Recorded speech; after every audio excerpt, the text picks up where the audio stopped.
It's not over. Stop the fight! People.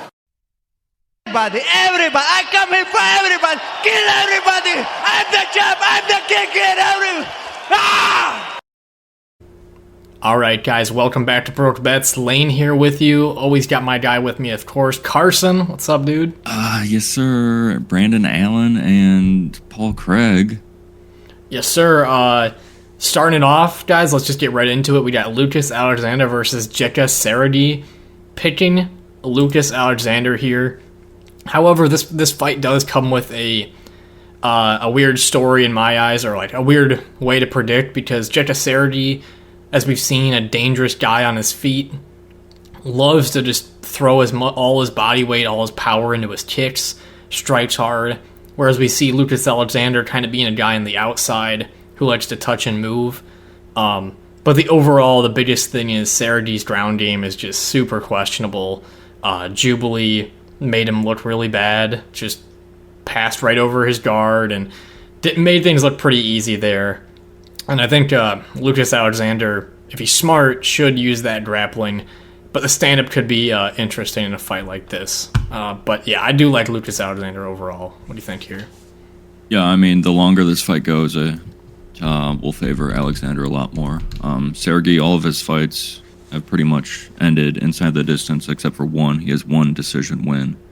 So all of his fights are ending reasonably early in that first or second round. So the longer this fight goes, I like Alexander a lot more, but I like him to win. I like his leg kicks, his lead left hook's really good too, and like you said, the ground game from Saragih is non-existent. So yeah, I'm curious. Alexander can take him down with ease. Yeah, I'm curious who's going to establish those low leg kicks first, because both of these guys are kind of known for that. Jeka with more of a wind-up, and Alexander with more of just throwing them out just to touch you with them. Obviously, they still hurt, Steven Peterson's leg was a beaten piece of meat.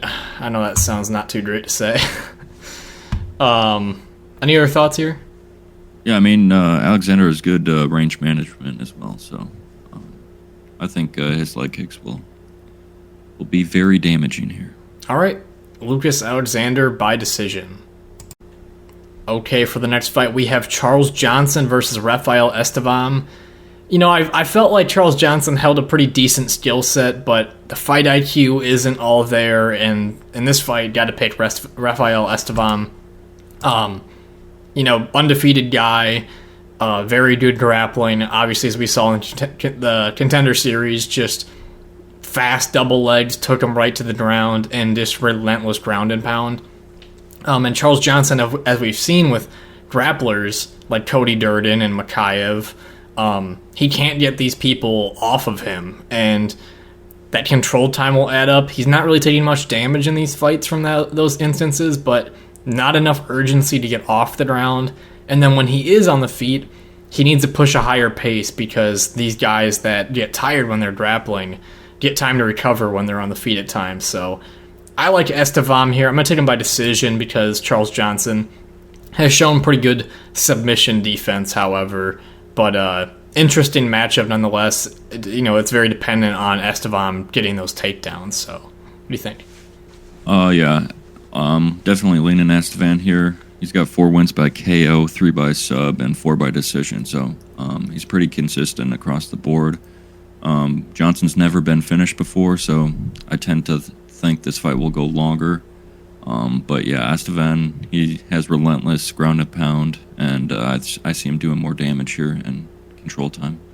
Yeah, I look at fights with Charles Johnson and Zalya Zumagulov and Ode Osborne, and there's times where he's like clearly a little bit down on the scorecards and doesn't pull that pace up high enough at the moment. And a lot of people thought Zalya won that fight versus Charles Johnson, and I think I was one of those people too, and I bet on Charles Johnson. So yeah, just a big question whether he can defend that grappling and possibly that chain grappling too. So yeah, give me Rafel Estevam by decision. Okay, for the next fight, we have Chad Anheliger versus Jose Johnson. I don't think the skill set of Jose Johnson is all that great, but physical attributes, being 6 foot, having a, 7.5 inch reach advantage, that's just a lot to overcome here for Chad. And Jose Johnson, who could just sit on the outside and kick his legs, put up stiff jabs, he can really take over this fight. However, I just don't feel like his skill set is phenomenal. I feel like Chad probably is the better boxer per se and stuff like that, but when it comes to the ground game, Jose Johnson, that's kind of his weakness. He gives up takedowns and stuff a little too easy on his back. His scramble ability is all right. It's pretty good just because he's so long. So I would give him actually the grappling advantage over Chad, but don't feel super convinced about Jose Johnson, even with all these attributes on his side. So I'm going to go with a decision here by Johnson, just touching and moving on the outside.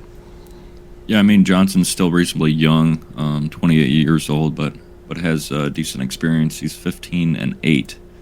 And Ailin 36 years old and did not look good in his last fight at all. So he was loading up on his punches, and he was getting beat up by Alatang. So, I think Johnson on a full camp here. His last fight against Blackshears, he came in on short notice. So, his ground game is probably his weakness, or takedown defense, but he's got good scramble ability. But, I just think that length will be too hard to overcome for Alatang. Yeah, when I watch Anheliger, sorry. When I watch Chad, I think that getting into range is pretty challenging for him too, because he's gonna be in knee range when he's kind of coming into range, and he's gonna have to kind of sit on the outside and pick a time to get in and do his dirty work, and it's gonna be hard to find those moments in a match. Johnson had really good elbows and knees in that Cartwright fight. Right. All right. Chance of a knockout or submission, honestly. Johnson's fights are just kind of a little bit wild because grappling can't take place and whatever. But yeah, Johnson by decision. Okay, for the next fight, we have Jonathan Pearce versus Joanderson Brito. I have just never been fully on the JSP train. I think maybe that Joe Lozon fight years ago where he just got his face pummeled in with that shoulder lock position. Maybe it was a big judge in my opinion. I'm going to go with Brito for being the fast starter in the first round and being very dangerous. That comes with slowing down and not being, having the best cardio. But I think if a takedown does come in round 1, he can defend it versus Pearce. And, his grappling in round 1 is very good too. And then, obviously, the stand-up power advantage comes to his side as well. I'm going to take him by a submission here in round 1. I can't stand how Jonathan Pearce leaves his neck out for guillotine so often, and I think Christian Rodriguez and some other guys have taken advantage of that. Brito, one of those fast Brazilians who can just pop that in. Obviously, the scare is Pearce really hasn't been tapping to these guillotines. He just kind of survives through them, even though they're dangerously close to being fully in. But I feel like Brito could just put all this strength into it in round 1, and then if it doesn't happen, then a lot of the fight is probably going towards Pearce. So, yeah, I like a Brito sub. What do you think? Yeah, Brito's definitely the more dangerous fighter, especially early on. But if Pearce will be able to withstand the early onslaught in round 1, I think he can win this either in 2, 3, or a decision here. So, really tough fight to call, close odds. But when Pearce has been finished, he's been finished 3 times, and all 3 of those were in round 1. So I tend to lean that he'll be able to get out of those early submissions or early KO and win a decision here. But, this fight could go either way. I think if Brito is smart, he would stay on his feet. I do think in this fight, too, Pearce's record is strange in a way. I'm not saying it's not impressive, because there's, a good name on that list in Christian Rodriguez and a wealth of experience as well, I would say, in his last, couple fights. But Makwan Americani, who's the most notable gasser in that division, and then Darren Elkins, who is very old and Jonathan Pearce really struggled even on the feet in that fight to maintain being able to outstrike him. He was doing a lot of push kicks and stuff, but overall, I think Brito way more dangerous on the feet. If he just defends those early takedowns, keeps range, there's a high likelihood of a finish here. And not many great underdogs on this card, and I think Brito shines as one that people can pick here. So, any more thoughts? Yeah, he's definitely one that sticks out. Right. For underdogs. Okay, Brito, submission, round 1. Okay, for the next fight, we have Mick Parkin versus Caio Machado. Going with Mick Parkin. Caio Machado was kind of just one of the joke signings from the Contender Series. I would say the other obvious one was that Medina guy that got beat up by the Russian that they just signed because he was tough. But Machado's signing really didn't make any sense. He had no good damage. His striking looked horrible. Didn't really have great takedown attempts either. I think Mick Parkin here showing better striking experience in the Jamal Poge fight, and honestly fought like a little bit of a veteran, even though he's a younger guy in the heavyweight division. I just think he brings a little bit more to this in the stand-up battle, but I am still not entirely confident. These heavyweight fights, they're always going to be sloppy, and I'm going to go with a Parkin knockout in round 2. Yeah, I mean, these lower level heavyweights are always tend to be sloppy, but I think Mick Parkin has decent technical striking, so obviously we'll take him here, but yeah, Machado just didn't look very good in his Contender Series performance. Like you said, no takedown, or his takedowns were poor, and then striking was bad, so I think you got to go Mick Parkin here. Yeah, that guy that Machado was supposed to, that Polish guy or whatever that he faced on the Contender, they hyped him up so much because he trained with John Jones. Like, oh my God, what a dumb. Like, we have to remember Maurice Green trains with John Jones. Like, there's some people that just are irrelevant. So, yeah. Mick Parkin, KO, round 2. Okay, for the next fight, we have Lucie Pudilova versus Ailin Perez. Taking Ailin Perez here.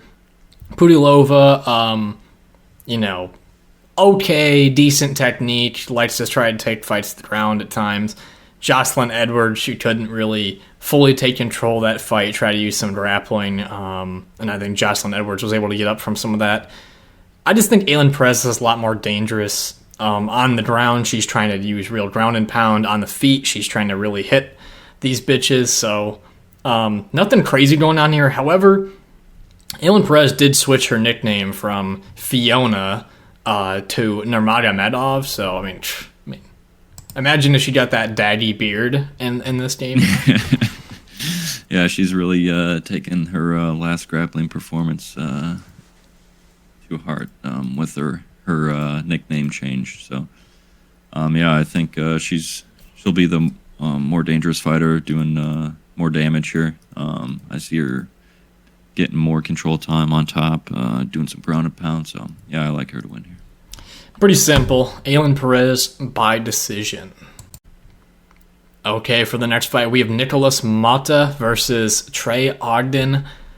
Going with Motta here and waiting to see what the line's going to do for betting-wise because, again, Motta being much more dangerous fighter, he's going to be the one looking for the finish here, whereas Trey Ogden has kind of established his name in the game kind of just for circling, touching people's legs, not doing a whole lot of damage, and that's pretty evident in the Daniel Zellhuber fight where he just tried to get one strike and then duck out of range and move. The Ignacio fight, he literally just let that fight go away. Like, Ignacio's up 2 rounds, and he just let it coast to a decision, and clearly he was going to lose. And even in his fight versus Jordan Levitt, just not doing too much. So, Nikolas Motta, the guy with the heavier hands here, I do, however, feel like we will make it to a decision just because of Trey Ogden's hesitation to engage. And as we've seen with Motta, this guy's got pretty real power, great technique, and really unlucky, unfortunate events for him. Like, Jim Miller, who everyone knows has power, he got caught by him. And then Manuel Torres, who he was piecing up in the first round with like 2 combinations that were just right. By the way, his like main combination he's hitting everyone with is the Glover Teixeira 2-3, just a right straight down the middle, and then the left hook to follow.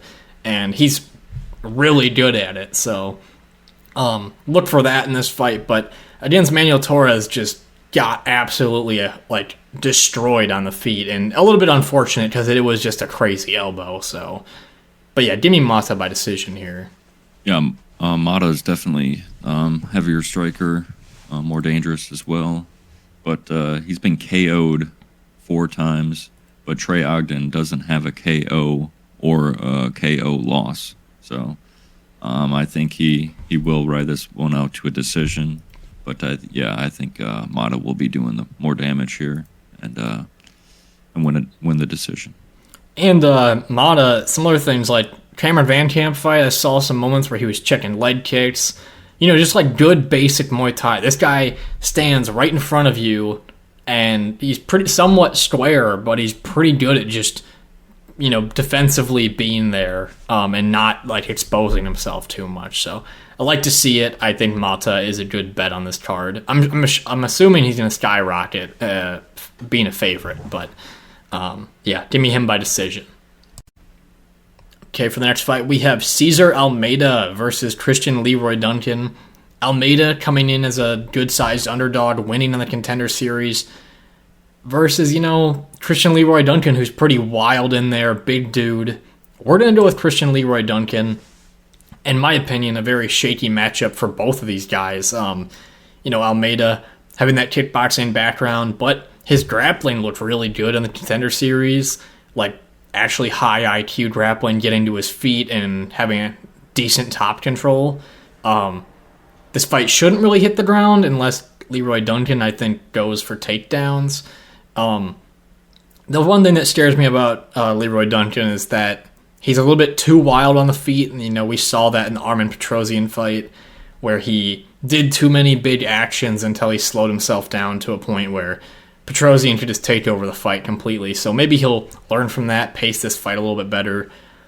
But I do think Leroy Duncan just does these unconventional things, which also could catch Almeida, the flying knees, more mixed martial arts things that, aren't as conventional in kickboxing. And as we've seen with Almeida, loading up on those big punches a lot. It looks like they were landing on the Contender Series, but at times as well, leaves himself a little open. So I'm going to do a Christian Leroy Duncan knockout round 1.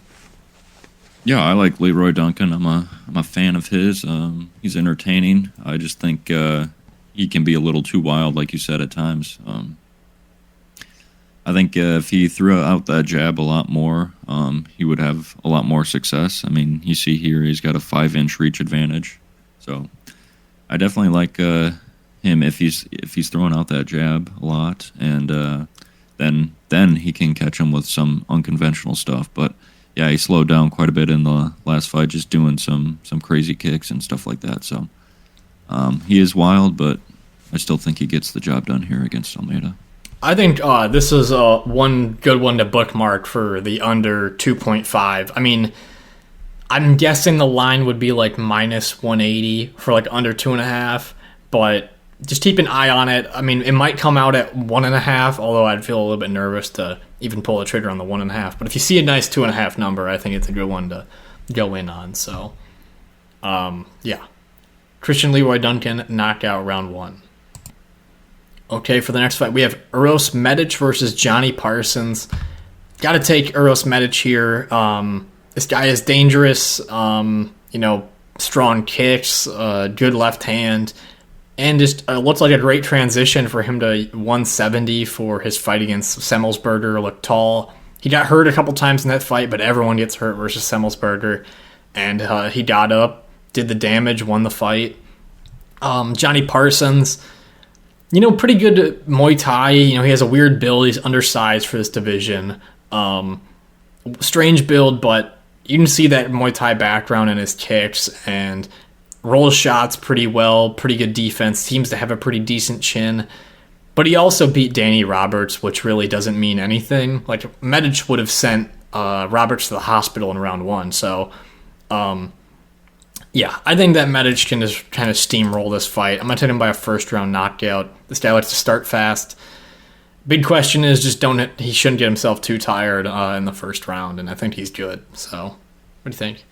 Yeah, Medic has never seen the scorecards. All of his fights are by finish, and then his one loss against Jalen Turner was by finish as well. So, what stood out in his last fight was his speed. I think moving up to 170, I think he has a speed advantage in that weight class. So, he's got a nice right jab, and I think he'll be piecing up Parsons here, and I think he finishes him.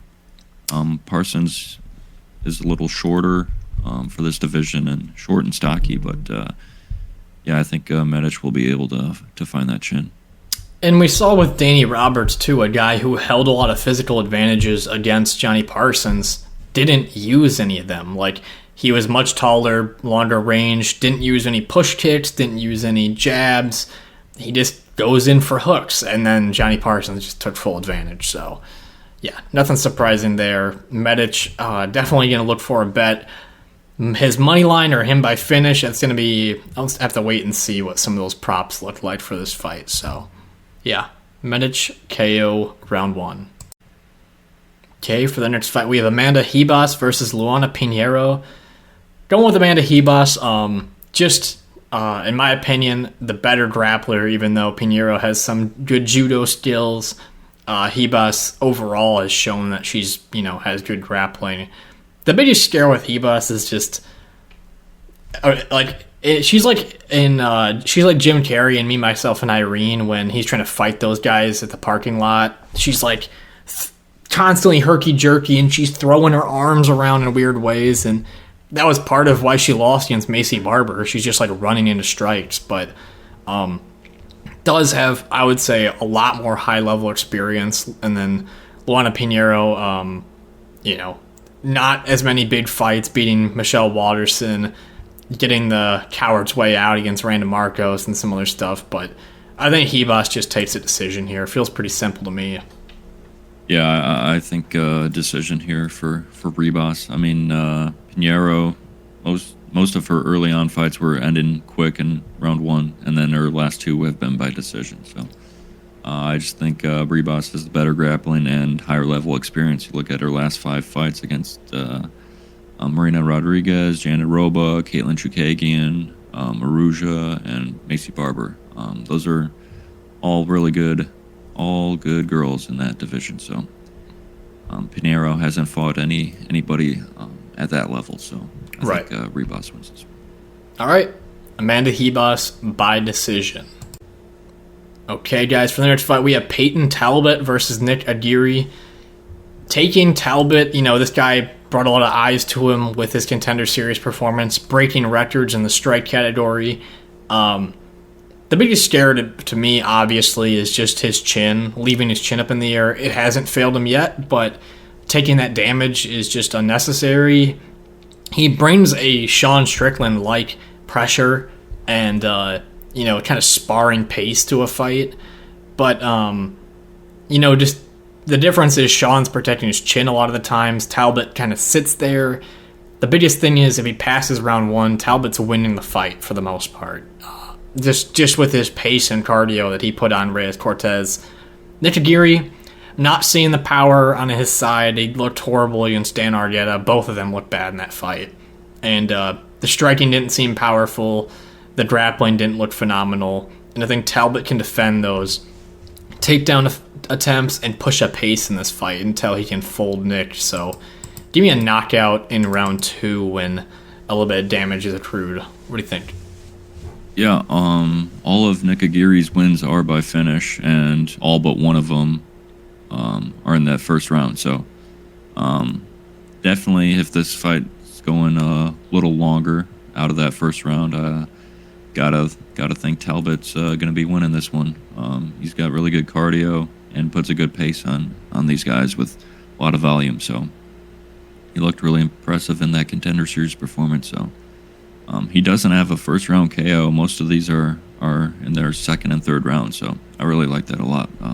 Putting the volume on these guys. I feel interested in playing his by KO prop just because I think he keeps it on the feet. I'm interested to see what it'll come out to. If it's around minus 150 to, I would guess it's minus 150 to plus 100 will kind of be the range. I'll probably play it. So something to keep your eyes on there. But yeah, any more thoughts here? Yeah, I like that a lot. Okay, Talbott by KO round 2. Okay, for the next fight, we have Jordan Levitt versus Chase Hooper. Going with Chase Hooper. Chase Hooper at lightweight, I said this back when he was fighting featherweight, he just couldn't have the strength at being so skinny at 145, and he went up and gained the weight and pushed such a pace on Nick Fiore that was so insane that I have to pick him by a knockout here in round 2. I think Fiore, his chin held up versus Ribas, and the dude stayed in the fight, but he was dead tired. Jordan Levitt, I think he's more willing to probably give up in this fight when he's pushed on that crazy pace. And Chase Hooper, too, just good at moving forward in that fight. In terms of the grappling, I think Levitt probably the better fundamental wrestler, but Hooper being the more dangerous person on the ground. I don't know at what level, what Levitt really can excel in this fight. I mean, he's not really known as a knockout artist, even though he got his first knockout versus Victor Martinez. I just think Chase Hooper is going to push forward with his crazy pace and do a lot of damage here. So give me Chase Hooper. Yeah, it's crazy to think about that Chase Hooper is still only 24 years old when he's got like 6 fights or whatever in the UFC. And I think he's improving quite a bit. I think you mentioned the weight class change. I think that helped him quite a bit. And I see him winning this one as well. I think Levitt, most of his wins are coming by submission, and Chase Hooper's never been submitted before. So I think Hooper will be the better grappler. Maybe Levitt, like you said, better fundamental wrestler. But I think Hooper's length here, especially in the striking, will be very beneficial. And Levitt should get tired first in this fight. And then something else I think about Chase Hooper, if you really look at his Steve Garcia fight, his weakness really is like somebody who can stand and trade the big punch with him and beat him in that exchange. So people that hold their own ground and deliver that heavy blow, that's kind of where he's going to get met up with people in the future who are going to stand their ground. And Jordan Levitt just isn't really that guy. So whoever gives up the ground kind of loses the fight in an instance like this, and Jordan Levitt's probably on the back foot the entire time. So, yeah, give me Chase Hooper, knockout, round 2. Okay, for the next fight, we have Jake Matthews versus Michael Morales. Taking Michael Morales, this guy, like, fundamental-wise, just isn't showing phenomenal things, but his chin looked crazy in the Max Griffin fight, his toughness, and the sheer power that this guy possesses just to put into people. Max Griffin's face was all fucked up, and he's a very tough guy. And again, we just seen that this guy can take a punch to deliver one. Jake Matthews, beating Darius Flowers, he even ate some big shots in that fight before Flowers kind of just gave up, but overall, this guy, Jake, just kind of on the back foot, touching and moving, and even so, Michael Morales has, in my opinion, more power than Semmelsberger, and they both have a similar, somewhat fighting style. So, yeah, give me Morales. I'm going to say a late knockout. I think that he learned a lot in that Max Griffin fight. He was getting tagged up in round 1, and then as the fight went on, he actually got better and better, it seemed like. And for such a young fighter, it's a good look. So, yeah, give me Morales. Yeah, Morales is still super young, 24 years old, and he's got a 7-inch reach advantage here. Yeah, like you said, he's got a really, really good chin, and he's pretty powerful as well. I think Matthews has only been KO'd once, but, I mean, in that Semmelsberger fight, he was dropped like 3 times. It's like Semmelsberger just couldn't get him out of there. But Matthews has a good lead left hook, and he's always looking to counter, so I think Morales will be pushing the pace here, and what'd you say, KO? I did. KO? Yeah. Yeah, I can see it. Matthews has only been KO'd once before, but I think this could be number 2. And a lot of what we saw with Jake Matthews, too, is he stole the hype off Andre Fiallo because Fiallo went on a little run. And then everyone kind of saw how open Fiallo actually leaves himself to be hit, and it wasn't that surprising now that something like that has happened. So yeah, that win hasn't aged at all. Right. I mean, if you look at after that fight, Fiallo's lost 3 straight, with the last one being to Tim Means. So. And then if we're talking about a grappling advantage, got to go with Morales. But at the same time, I think this one's a little bit more unlikely to hit the ground just because Matthews moves so much. He's going to be on his toes the entire fight, circling. So, interesting matchup. You know, the number is like minus 250 to 300, I think, on Morales, which makes some sense. But at the same time, whenever you're fighting a guy who was trying to like point strike, like Jake Matthews, it does make you a little nervous that the fight can just run away from the power puncher. So, but yeah, give me Morales, knockout, round 3. Okay, guys, welcome to the main event prediction. As always, drop a like, subscribe. Thank you guys for the support. Drop a comment if you guys want as well.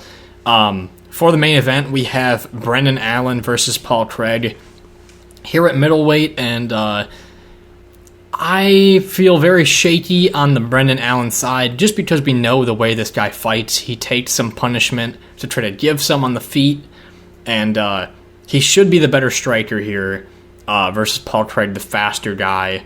And in this fight, I really like the under. I think both of these guys can push a pace on each other. And what's interesting to me is I see Brendan Allen as a very good grappler in terms of finding a sweep and then going to, you know, his kind of patented rear naked choke, which I think he does a very specific way. He does a really good job of blading his forearm into the people's, Adam's apple and kind of closing off that windpipe. Whereas Paul Craig, the guy who's really comfortable off his back, throwing up the triangles, and also has incredible sweeps off his back. So I think it would be smart for Brendan to keep this on the feet, as most of us do. And his losses in the UFC are against pretty good fighters. So I do think Brendan, I'm gonna say by a first round knockout. He seems to start pretty fast. So what do you think? Yeah, Brandon Allen's still only 27 years old. He's coming in on a 6 fight win streak. His last 3 wins are by that rear naked choke. So Paul Craig moving down to middleweight in his last fight against Muniz, and he looked good in that one. So I mean, the striking was they're both jiu-jitsu players in that last one, but I think Brandon Allen will have the better striking here. I think he'll be able to touch Paul Craig, and I like a knockout on the Brandon Allen side, but Paul Craig's always game for a submission, so you never know, but I lean towards Allen here. Yeah, and Brendan Allen really went after Bruno Silva in the last fight, just going for the kill. I mean, he's done that when he lost to Sean Strickland and, Chris Curtis as well, so maybe that's just his weakness, extreme couture, but Paul Craig, I mean, in light heavyweight, had a really hard time in the stand-up, as we saw, but I do think he does a little bit better here at middleweight, just because he's now the more physically imposing fighter versus being the smaller guy when you're facing someone like Johnny Walker. So, but yeah. Any more thoughts here? Yeah, I mean, we haven't really seen his chin tested in this division. I mean, will it be better or worse? I mean, I don't know. He's not taking punches from the Johnny Walkers, but I mean, he's still cutting down quite a bit of weight. Maybe that affects his chin. I don't know. He doesn't have much head movement. That's what I always think about when I think about Paul Craig. He's a very, very still guy, And right. That's very evident in the Nikita Krylov fight when he's getting his head beat in on the ground before that triangle. Is like he just has no movement down there until that snap submission came out. So, but yeah, I think the price tag's pretty high on Brendan Allen, but I don't like to side with people that primarily rely on their jiu-jitsu as Paul Craig kind of does. So, yeah. Any more thoughts here? I don't really have anything else. No, I got nothing else. All right. Brendan Allen by KO, round 1. Okay, guys, to recap UFC 295, came out to a losing card, lost 3 of the 5 bets, but super entertaining card nonetheless. Main card was fucking awesome. I missed, 2 or 3 of the fights, the prelims were not that great. Other than that, everything was pretty nice. First straight bet that missed, Borjas. Good underdog, in my opinion, though. Performed really well, was able to stay in the fight, and both these guys are just really good flyweights. Like Josh Van, the boxing was on point, the body work, the pressure, the takedown defense, so the very good fighter there. Borjas, the speed, the length in that 1-2, and the damage he caused. I mean, for the underdog to still have a knockdown in round 1, and some big shots in round 3. I mean, I thought he did well for a plus 190. I don't really regret that bet. And then Matt Favola, didn't play out the way I thought maybe it would. I knew Benoit Saint Denis would throw those kicks, but I expected a little bit of punch exchanges on the fence, and there was just none of it, and that was kind of Favola's way to win the fight. And even he did have moments where he got those takedowns, but, there wasn't really a way to get damage from there. And obviously that finishing head kick, Favola just didn't even see and circled into it, which makes it even tougher. So, but yeah, it's one of those where you take a shot on a guy who has, that one punch power, and that time he didn't make it. So next, Alex Pereira. Again, the leg kick investment is such a big thing in his game, and Jiri just had no way to address it. I mean, he should have switched stances seconds into the fight. And Alex didn't even look extremely great in terms of his head movement defense. I mean, he was kind of sitting there. I don't know if it's just him getting a little bit older. He seems like a little stiffer every fight, but that short left hook, so dangerous. It just, people can't strike with that guy. And or Jiri, if he did, he'd have to go at him more. But that leg kick investment is just such a big thing for fighters to overcome when he just doesn't turn his hips over. So got Alex as a favorite there, slight favorite. Again, only one sizable underdog won, and that would have been Jessica Andrade. And I think the first pick'em underdog would have been Diego Lopez. So it took a long time to get any underdogs to hit on this card. Prop bets. Carson got that nice hit on the Tom Aspinall, Sergey Pavlovich. I mean, I had a kind of a tied-in bet with that too. What is it, 1 minute and 20 seconds? That's how long it took. Pavlovich had that one big... This is one of the fights this man. Anyone who landed, it was just a question of whether who would go down. And Pavlovich caught Tom with his chin up once, and then Tom looked a little bit like, oh shit. And then from there, it was just that speed from Aspinall and the double right hand he put him down. And no shocker there. That under is great price tag considering how those guys fight. And then finally, I had Emmers. Pretty easy. I mean, everyone knew he was better. And then I had the over in the 2.5. This was the one that made me most upset. I had the over 2.5 in the Mark Madsen Jared Gordon fight. I think a lot of people did. Jared Gordon hasn't had a finish since 2017. Mark Madsen, I don't remember the exact date, but he's gone to a lot of decisions. Got finished by submission versus Grant Dawson, I believe. But these guys fight for decisions, and Mark Madsen typically is so scared of getting tired, he just fights on the outside and then shoots a takedown late in a round. But he just came out in this fight, maybe because of his New York and there's a big crowd, that he wanted the glory and just absolutely burned all his energy out. And it was pretty clear that Jared Gordon was going to win after like 3 minutes.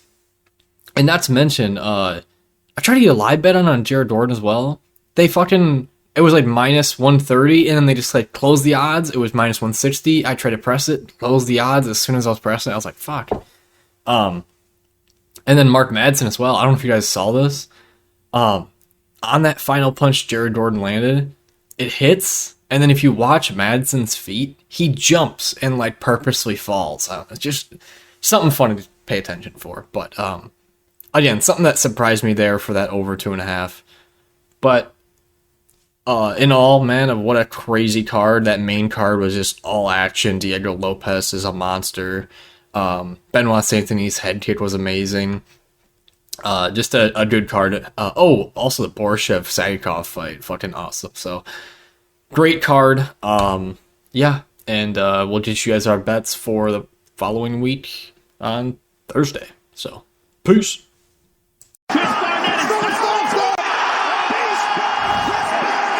I know. It doesn't matter from the trenches. I'm built like this. The old doubted me said I couldn't do it. The old said I couldn't do it. Look at me now.